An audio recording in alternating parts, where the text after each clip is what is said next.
Oh, great. Thanks, Ben and Kristen. I just want to give you a little bit of information about Alpena County Library.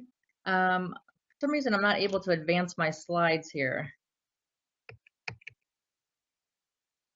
I'm not sure what's happened. Try just using your right arrow on your keyboard. Does that work? The arrow keys are not working. Boy, do we have a gremlin today or what? Stop sharing and load it again and see what happens. Okay. Otherwise, I can request to have control over it as well. Okay. You might need to do, oh, there we go. All right, great. Just a little bit of information about our library. Alpena County Library is a rural library, and we're located in lower northeast Michigan, right on the coast of Lake Huron. Our library serves a population of roughly 29,000 people in our county. We're geographically spread out. We have about 572 square miles within our county. And so we're, like I said, we're quite spread out. We have one library building that serves the entire county. And so it creates some challenges for us. We also have some income and geography creates some very interesting challenges for us as a library. We have some very high unemployment rates here is what I was trying to say.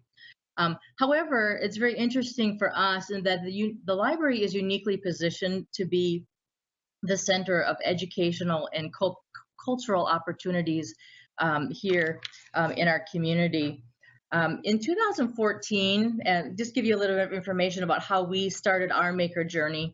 In 2014, my director, Eric Magnus Eubank, sent me to California to the first MakerCon conference in California. And prior to going, our library really did not have an emphasis on STEAM programming or making at all. And while I had heard of the maker movement, it really wasn't clear to me as to why this movement was so important to integrate into the community of Alpena, and certainly why it was important to use library funding to support library services like this.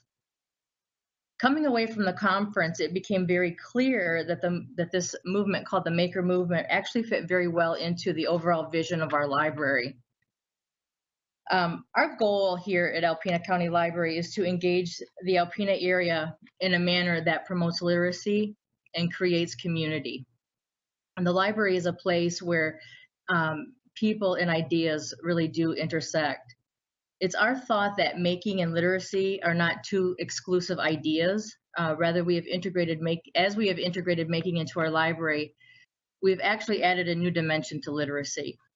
Common Core standards place an emphasis on students being able to read and understand informational texts. And while it's true that making cannot be fully realized to its greatest potential without developing the skills of reading, it's our experience that maker spaces or maker places are a perfect environment to develop this skill.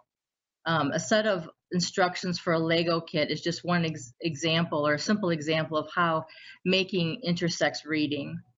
And moving beyond reading to literacy, literacy is more than just words. It's understanding how things work and how to use them or apply them. How many students go to college not knowing how to cook or do something as small as sewing a button on? Or how many baby boomers go to the grocery store not knowing how to use the self-checkout or the smartphone that their kids told them that they needed? I think that literacy is a personal journey of exploration, adventure, and transformation. And we view making in very much the same manner. While it's a personal journey, something transformational happens when you put together a group of individuals who have common interests, a common literacy, while at the same time having varying degrees of expertise within it. It's our experience that what ends up happening is you end up building an engaged community of individuals. In the context of our conversation today, an engaged community of makers. As we have implemented making over the past 4 years here, there have been many things that we've had to learn. And these lessons have been mostly learned through trial and error, failing and reviewing, and then moving forward. Three overarching observations come to mind that I'd like to share with you. The first one is know who you are and who you serve. It's necessary for us to know that, who we are as an organization and the community that we're serving. As a public library, we serve multiple demographics at the same time. And it's been important for us to understand the unique role that we play in our community. And we've been able to do this by recognizing and identifying our strengths and weaknesses as an organization, and then recognizing what the community needs. This was a really important concept for us as we began our maker journey, because I think that the impulse, especially after going to a MakerCon conference, is that you want to buy all the latest and greatest shiny gadgets that your budget can afford, when truly what our community needed and gravitated toward were more low-tech opportunities like crafts and DIY. It was from that foundation that we've been able to build into higher tech opportunities like coding, 3D printing, and robots. I think that there really isn't a one-size-fits-all kind of makerspace. I think that each library will have its own character and flavor. And I think our makerspaces will be as diverse as the communities that we're serving. Another observation is that teamwork truly does make the dream work. Over the past 4 years, we've been very intentional in developing a culture of making among our staff.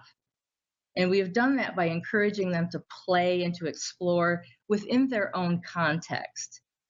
Today, several of our staff not only participate as makers, they lead making events.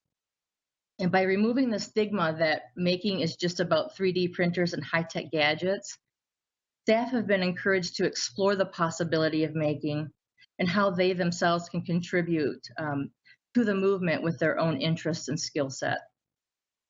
Here at ACL, we have chosen to take a more holistic approach to making. In other words, we're not targeting just one demographic in our community. Therefore, staff that work with children, teens, and adults alike are confidently integrating STEAM projects into their programming. Alongside building the culture of making within our staff, reaching out and partnering with like-minded local businesses and organizations has been really helpful for us in building the Maker program here at the library and promoting it within the community, both from the perspective of support, such as volunteers, and resources, such as money and materials. A third observation is that we need to allow ourselves to fail. It gives us permission to be creative and to dream of possibilities that might not have been initially obvious, because failing allows us to learn. This quote by Thomas Edison, I think, is the mantra of every successful entrepreneur in the world.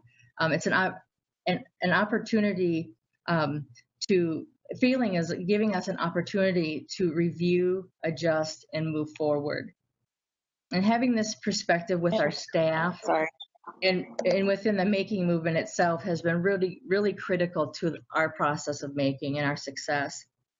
Knowing who we are and who we serve and developing a culture of teamwork and allowing ourselves to fail has been three overarching attributes to making at our library. We do a lot of maker-related programming. As I said, we've integrated into most of the demographics of our library. But for the sake of time today, I want to share with you some of the reoccurring maker opportunities that we have at our library. The first one that I'll talk about is passive programming. And passive programming is helping us to stretch our programming dollars and to minimize staff time, while at the same time engaging the community in some form of making. We typically use themed National Day or Week activities. For example, this week is Engineers Week, and we have passive programming opportunities geared toward engineering. And I think today the focus is on bridge building. We also have integrated making activities alongside some of our annual programs. We had William Kankwamba, and the author of The Boy Who Harnessed the Wind, here for our Authors in the Fall program. And since the content of his book was focused on windmills, we did passive programming on windmill making and the science behind them. And typically, oh, another passive programming opportunity that we have is we have little maker kits that are strawbees and straws behind our circulation desk. And when patrons come to the circulation desk, as conversations happen, we give those out for them to take home with them and to begin making even at home. Our passive programming opportunities are usually low tech. As I shared earlier, we take a holistic approach to making, and the children's department has 3 reoccurring events that they integrate into making quite consistently. Our preschool play dates are for children 2 through 5 years old, and this program utilizes painting and Play-Doh and construction toys such as building blocks and magnetic blocks, to name a few. This program is so popular that parents have taken it upon themselves to take turns meeting in their homes during our summer recess. Story Hour is a themed related program for 4 and 5-year-olds. And every week there is a different theme and alphabet letter that the kids encounter, and making opportunities are developed around these themes. And then after school fun is geared toward 3rd through 5th graders. And the students have dinner together, and then they engage in some kind of making activity. In the next upcoming after-school event, the students will be learning about wet felting and will be making an abstract picture. Another all-age making opportunity that we have is our NASA at My Library program.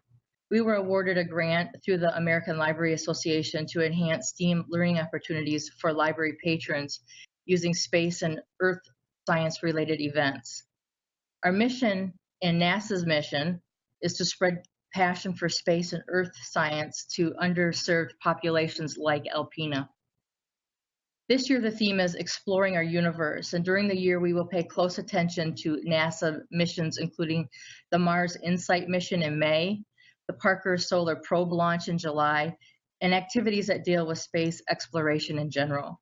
There will be activities on Earth Day that will engage families in pollution concepts and will tie into the space junk that orbits the Earth today. Another maker opportunity that is an all-age maker opportunity is our Tinker Tuesday event. And this was birthed out of a struggle to create a more organic, patron-initiated atmosphere. Tinker Tuesday is intended to be an opportunity for patrons of all ages to engage in challenge-based play. And it's an opportunity to be introduced to technologies that they might not be familiar with, explore how they might use these technologies in their own context, and then finally allow the opportunity to create. We don't have a formal makerspace at our library, so our Tinker Tuesday meets on the first floor of our library. And having it on the first floor has been a happy accident, as it has afforded a lot of visibility and curiosity. Given our space deficits, it really has reinforced the concept that the ultimate goal is to create makers and not spaces. So any place can be a maker space. Another making opportunity is our Maker Lab Camp. And Maker Lab Camp is targeted at students 5th through 12th grade. And our mean age group for the camp actually is 5th through 9th grade. Maker Lab Camp runs in tandem with our summer book club. It was initially conceived to fill a void that we had during summer book club. Our summer book club reaches students through 5th grade, and so our teens were not participating during the summer. We've had an overwhelming response to this camp. Last year, the students explored stop motion animation. It was a very creative way of integrating reading and technology together. The students learned about storyboards and character and set development and video production.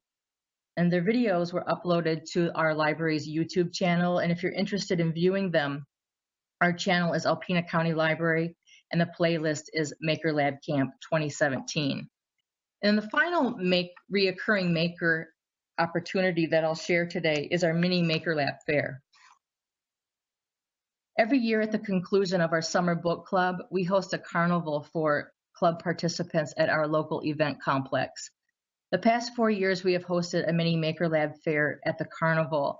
and it's been very well received. And it's really a great opportunity to expose the community to what making is and to promote making at the library. We last year, I think we had about 600 students participate in Summer Book Club. And so it really has been a great marketing tool for maker opportunities at the library. And I've included here my contact information if you're interested in contacting me about any of the programs that we have here at the library.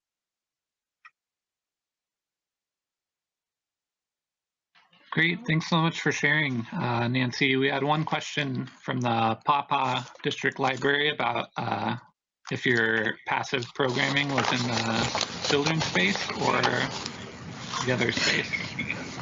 No, we put the passive programming is for all age groups, and so we have our passive programming in an area of on the first floor that is accessible to all ages. Great. So we don't have it in the children's department. Gotcha. And then Tracy just posted a question about the mini maker fair and asking if you had local people participate with different stations. Yes, that's one of the things that has been really a success story for us is the number of volunteers that we've been able to integrate into our making.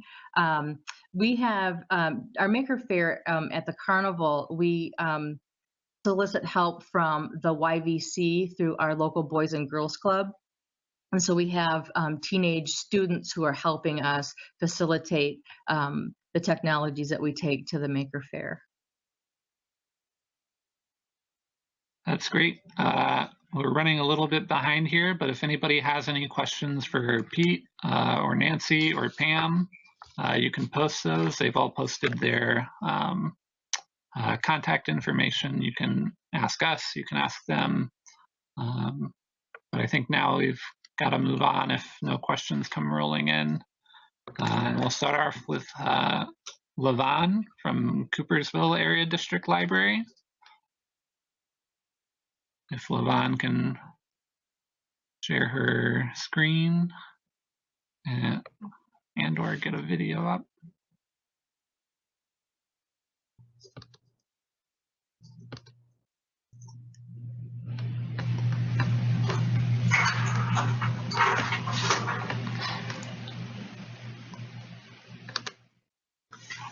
Lavon, can you hear us?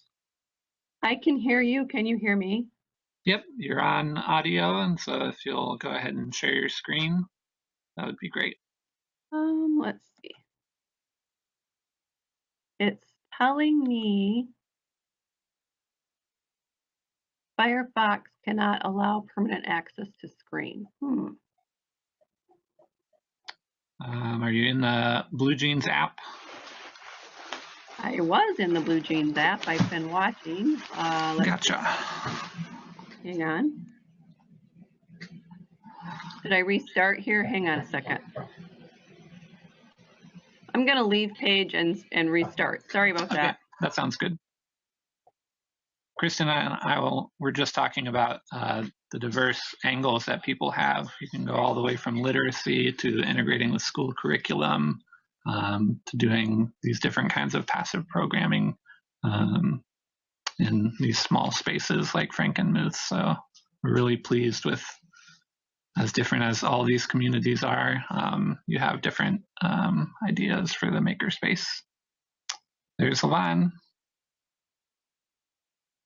While she pulls up her slides, I just want to emphasize that it can be really valuable to set things out and just watch how people interact with them naturally.